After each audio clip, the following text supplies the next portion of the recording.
Hi friends, we're in Benezet, Pennsylvania, State Game Lands 311 I believe it's called. But we're up riding our mules with the elk for our yearly trip.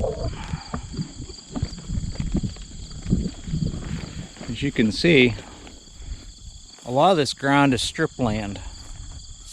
And for those of you who are not familiar with strip land, it's where they pull the surface of the soil back down to approximately 100 feet to get a vein of coal, and then they pull the coal out, and then they put the surface soil back at least the best that they can. And whenever they do that,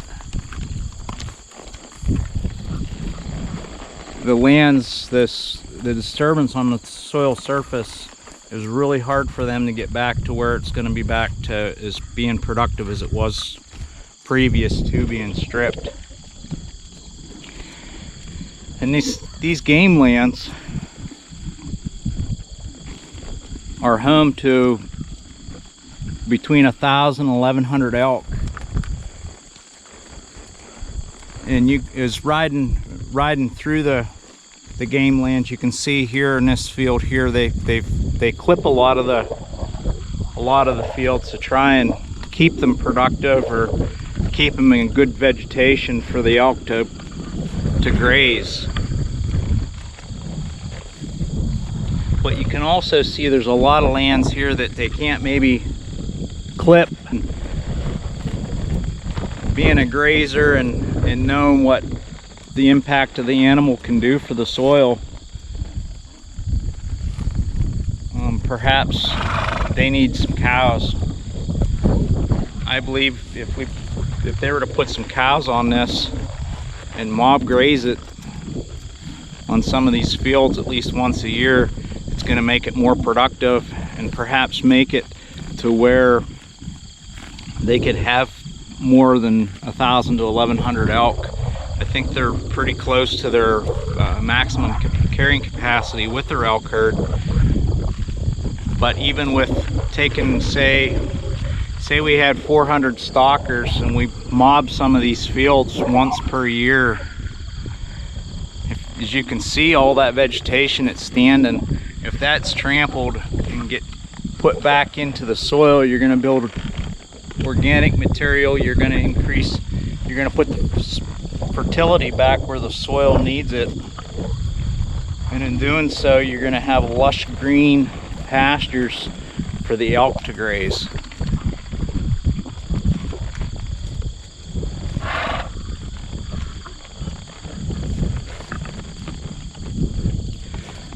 Just throwing that out, friends. I believe it's something that should be looked at.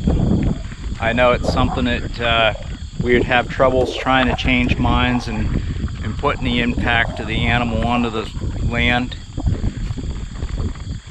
They'd say that we're taking from the elk herd, but I think if we trampled all this vegetation back in to the soil, it's going to be more productive, even if we did have, say, 300 to 400 stalkers on these fields per year. And a lot of these fields they're not able to get onto with a tractor to clip. And perhaps they're making it for wildlife habitat cover and stuff, but I think if they were to get on here, put livestock on here and look at it, bring their biologists out and look at it, it's going to be a more productive, healthy system. From what we've seen last year, and I'll see if I can dig some pictures out for you.